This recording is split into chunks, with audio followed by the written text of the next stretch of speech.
네, 제가 초등학생 때 일이었는데요. 저희 초등학교 때는 이제 연날리기라는 그 대회가 있었습니다. 그래서 2인 1조로 이제 연을 만들어서 이제 하늘에 날리서 올해 잘 날리는 이제 팀이 우승을 하는 그런 대회가 있었는데요. 나름 이제 과학적인 설계로 이제 잘 연을 만들어서 이제 연을 띄웠습니다. 어, 예상대로 아주 연이 잘 날았고 이제 저는 이제 그 연이 다른 팀들보다는 독보적으로 이제 높게 날았기 때문에 그 뭔가 그 성취감과 승리감에 취해서 이리저리 막 날뛰어 다니면서 이제 연을 날렸습니다. 그래서 저 이제 이게 어느 정도 수준까지 이제 올라가니까 계속 이제 하늘만 주시하면서 이제 뒤로 이제 뜀박질을 뒤로 이제 하기 시작하는 거죠. 근데 이게 너무 이제 신이 났었는지 이제 쭉 이제 가다가 제가 갑자기 뒤통수가 이제 쩡 하는 소리가 이제 나면서 뭔가 누군가 저를 때린 것 같은 느낌이 이제 나는 거죠. 그래서 너무 아파서 마치 둔기로 때린 것 같이 아팠기 때문에 막 이제 연이고 뭐고 이제 막 땅바닥에서 이제 머리를 이제 쥐어짜고 감싸고 이제 뒹굴고 있었습니다. 너무 아파서 괴로워하다가 이제 조금 진정이 되고 나니까 이제는 이제 분노가 이제 일어나기 시작하더라고요. 도대체 나한테 왜 이런 장난을 치는 건가? 아니면 내가 뭘 잘못했길래 이렇게 나를 세게 때리는가? 난 이런 분노가 일어나서 내가 이제 너에게 똑같이 되돌려 줄 것이다라는 그 분노를 이제 눈빛에 가득 담아서 이제 뒤를 획 쳐다봤습니다. 쳐다보는 순간 저는 아무 말도 하지 못하고 경직될 수밖에 없었습니다. 왜냐하면 그것은 저보다 더 덩치도 훨씬 컸고 또 아주 높은 키로 저를 내려다보고 있었기 때문이었는데 그것은 바로 농구 골대였습니다. 그러니까 저는 그날 농구 골대 이제 뒤통수를 이제 맞은 거죠. 제가 나중에 친구한테 얘기를 들어보니까 아주 그 넓은 운동장에서 한치의 오차도 없이 정확하게 그냥 뒤로 뜀박질을 해서 거기 농구 골대 이제 머리를 박았다 이렇게 하시더라고요. 근데 이제 제가 이걸 너무 괜히 머쓱하잖아요. 화는 나는데 괜히 머쓱하고 근데 아프고 그래서 이제 뒤통수를 이제 한번 이렇게 쓱 이렇게 머쓱해서 한번 긁어서 이제 했는데 뒤통수가 축축하더라고요. 그래서 이게 땀인가 보다 하고 이제 이렇게 털어냈는데 비릿한 냄새가 이제 나는 거예요. 이제 피가 터진 거죠. 뒤통수에 농구 골대에 맞고 이제 피가 터진 거였습니다. 그래서 아프기도 했지만 일단 엄마한테 걸리면 안 되니까 일단 휴지로 이제 대충 이제 닦고 집으로 갔는데 그게 안 걸릴 수가 없죠. 그래서 어머님들의 단골 멘트, 넌 도대체 누구를 닮아서 그 모양이냐. 그래서 그렇게 이제 혼났던 적이 있었습니다. 어, 저번에도 말씀드렸다시피 저는 아버지를 많이 닮았지만 그 앞에서는 이제 아무 말도 할 수 없었던 그런 일이 있었죠. 네. 눈뜬 장님이라는 것이 무엇인지를 좀 경험하는 시간이었던 것 같습니다. 우리도 믿음 생활을 하다 보면 눈을 떴지만 안 보이는 경우가 굉장히 많습니다. 그럴 때 우리 옆에 앉아 계신 임마누엘 식구분들의 중보 기도가 있다면 성령님의 임재 속에 선한 것들이 보여지기 시작할 것이다라고 저는 믿습니다. 우리 옆 사람과 인사하겠습니다. 당신의 눈이 되겠습니다. 아멘. 네. 오늘 말씀에 예수님께서 혈류증 앓던 여인과 또 해당장 야이로의 딸을 살려주시고 나서 이제 그 기적을 행하시고 이제 그곳을 떠나십니다. 떠나시는 길에 소리를 질러가면서 예수님의 이름을 부르는 소리를 들으시고 그 자리에 멈춰 서시죠. 그래서 그때 두 사람이 예수님을 부르는 말씀이 기록되어 있는데 지금까지 사람들이 예수님을 찾거나 예수님을 향해서 부르짖었을 때와는 사뭇 다른 그런 표현이었습니다. 다윗의 자손이여라고 고백을 하죠. 다윗의 자손이라는 말은 이사야 선지자가 예언했던 말입니다. 영원한 왕국을 다스릴 자가 다윗의 자손에서 나올 것이다라는 예언을 했었고 또 미가 선지자가 그 다스리는 자가 베들레헴에서 날 것이다라고 예언을 했었죠. 현장에는 구약 성경을 마스터했던 서기관들과 율법 학자들이 많이 있었고 많은 군중들도 이제 즐비해 있었습니다. 그런데 그 많은 사람들 중에 오직 두 사람만이 다윗의 자손 예수라고 예수님을 칭합니다. 예수님께서 이렇게 보시니까 이 두 사람이 앞을 보지 못하는 문제를 가지고 있었죠. 저는 이 장면이 굉장히 신기했습니다. 현장에 구약 성경을 꿰뚫고 있다고 하는 율법 학자들과 서기관들이 있었음에도 불구하고 이 두 사람만이 예수님을 알아보고 지금 구약의 예언대로 오신 예수님께 아주 정확한 신앙 고백을 하고 있습니다. 그런데 이 두 사람이 맹인이라는 사실이죠. 똑똑하고 멀쩡한 사람들 중에 앞을 볼 수 없는 이 두 사람만이 예수님이 진짜 누구인지 알아봤다라는 것, 이것은 굉장히 놀라운 사실입니다. 맹인들이 어떻게 예수님을 알았을까요? 어떻게 알고 그렇게 절박하게 소리를 질러가며 예수님을 불렀을까요? 여러분, 이 당시에 유대 사회에서 맹인이 된다는 것은 사회적으로 매장이 된다는 것과 마찬가지였습니다. 지금처럼 몸이 불편한 사람에 대한 최소한의 우대 같은 것은 꿈도 꿀 수 없었던 그런 시대였죠. 유대인들은 맹인이 된다라는 것이 그가 죄가 많아서 하나님의 심판을 받는다라고 여기는 사람이 많았고, 때문에 이 맹인들에게는 심각한 사회적, 종교적 제한이 가해집니다. 그런데 그런 상황에서 맹인들이 그 많은 군중 사이에서 소리를 질러가면서 예수님을 부른다. 이것은 사실상 자살 행위나 마찬가지입니다. 그런데 그렇게 부르짖으면서 예수님께 도움을 요청했다라는 것은 그들의 마음속에 예수님이 누구신지 알았을 뿐만 아니라 예수님에 대한 믿음이 있었기 때문이었습니다. 이것은 굉장히 중요한 사실입니다. 예수님을 아는 것이 눈으로 보여져야지만 믿을 수 있는 분이 아니라는 것이죠. 이 맹인 두 사람은 믿음의 눈을 통해 예수님이 누구신지 알 수 있었습니다. 여러분, 예수님은 믿음을 통해 알 수 있는 분이시고, 그 믿음이 예수님께서 가시는 걸음을 멈추시고 나를 돌아보게 만들 수 있다는 사실입니다. 믿음은 예수님을 아는 시작이고 예수님과 함께하는 마지막입니다. 예수님께서 이제 맹인들의 간구를 들으셨는데 다소 의아한 행동을 하시죠. 보통의 경우 그 자리에서 기뻐하시면서 정말 누구도 하지 않았던 그런 정확한 고백을 했기 때문에 예수님께서 누구보다 기뻐하시면서 그들을 치유해 주실 법도 하신데, 아니면 말씀만으로도 치유해 주실 법한데, 이번 같은 경우는 치유를 원하는 사람들이 바로 앞에 있음에도 불구하고 그들을 고쳐주지 않으시고 집으로 들어가십니다. 저는 상상해 보았습니다. 내가 이 맹인이라면 어땠을까? 도와달라고 했는데 누구보다 정확한 고백으로 신앙 고백을 했음에도 불구하고 예수님이 그냥 집으로 들어가셨다. 여러분이라면 어땠을까요?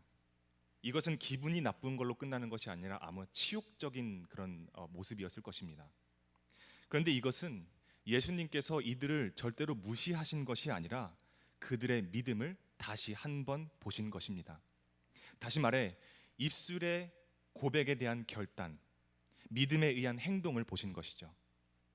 지금 예수님의 이 돌발 아닌 돌발 행동으로 이 맹인들에게는 두 가지 갈림길이 놓이게 됩니다.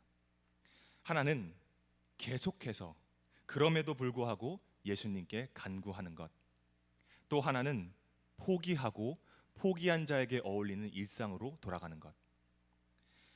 이 맹인 두 사람이 예수님을 칭하는 고백, 이것은 아주 정확한 고백입니다.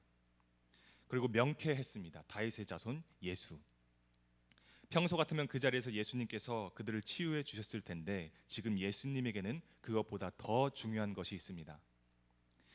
예수님께서는 이 믿음의 고백을 한 두 맹인에게, 그래, 너희가 입술로 고백했다면 나에게 너희가 그 믿음이 있다는 것을 보여달라라는 행동을 하신 것입니다. 이 맹인들은 곧 결단을 하죠. 어떻게 결단합니까? 예수께서 집에 들어가심에 맹인들이 그에게 나아오거늘. 맹인들은 집으로 들어가서 예수님 앞으로 나아갑니다. 그제서야 예수님께서 입을 여시죠. 내가 능히 이 일 할 줄을 믿느냐? 내가 정말로 너희를 낫게 해줄 수 있다고 믿느냐? 나에게 그 능력이 있다고 믿느냐? 앞을 보지 못하는 문제를 가지고 있는 사람에게 예수님께서 물으셨던 질문이었습니다. 저는 여기서 아주 깊은 찔림을 느꼈습니다. 그리고 이번 주 금요철야 예배 때 담임 목사님께서 하신 설교 내용이 생각이 났습니다. 그 내용이 제 마음속에 한 문장으로 압축돼서 정리가 되었는데, 그것은 바로 하나님의 역사의 원리를 아는 사람은 기도를 멀리할 수 없다였습니다. 저는 설교를 준비하는 내내 마음속에서 나는 혹시 내 문제를 해결해 줄 수 있는 분이 오직 예수 그리스도라는 사실을 알고 있음에도 불구하고 그저 그것을 망각하고 분풀이하기 위해, 그저 하소연하기 위해서 내가 기도하진 않는가? 그저 예배 때 내가 기도를 해야 되기 때문에 그저 아무런 영혼 없이 그저 기도문을 읽어 내려가고 있진 않는가? 그것을 끊임없이 제 안에서 질문이 되어졌습니다. 그래서 예수님의 물으심이 제 안에서 들리는 듯 했습니다. 내가 능히 이 일 할 줄을 믿느냐? 너가 하는 그 기도가 정말 나를 향해 있는 기도인가? 또 너가 나에게 기도할 때 내가 정말로 이루어질 수 있는 능력이 있다고 믿고 기도하는 것인가? 매주마다 말씀으로 회복되게 해달라, 말씀 통해서 삶으로 지켜나가게 해달라라고 기도할 때 나의 마음속에서 정말 그렇게 되기를 간절히 원하는 마음으로 믿고 기도하는 것인가? 라는 질문이 제 마음속에서 반복되었습니다. 그 질문에 선뜻 대답하지 못했을 때 오는 그 충격. 내가 맹인보다 가진 것이 많고, 맹인보다 누리는 것이 많고, 맹인보다 멀쩡히 잘 살고 있는데 정작 나는 맹인보다 못한 믿음을 가지고 있구나. 오히려 내가 맹인이구나 라는 생각을 하게 되었습니다. 이 두 맹인을 보십시오. 예수님의 물으심에 한치의 망설임 없이 주여 그러하오이다 라고 고백합니다. 여러분이 기도하시는 중에 예수님께서 맹인에게 하셨던 이 질문이 묵상이 되신다면, 그럴 때 내 주님, 어느 정도의 깊이인지 아직 알 수는 없지만 제가 매번 기도할 때마다 저는 정말 진심 어리고 저의 신령과 진정으로 기도하는 것입니다.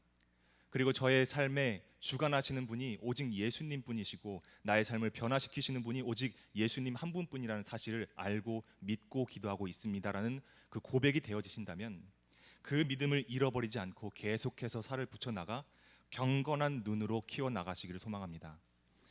하나님께서 우리에게 좋지 않은 상황을 유지시키고 계신 이유는 우리를 지금 믿음의 자리로 인도하시는 것입니다.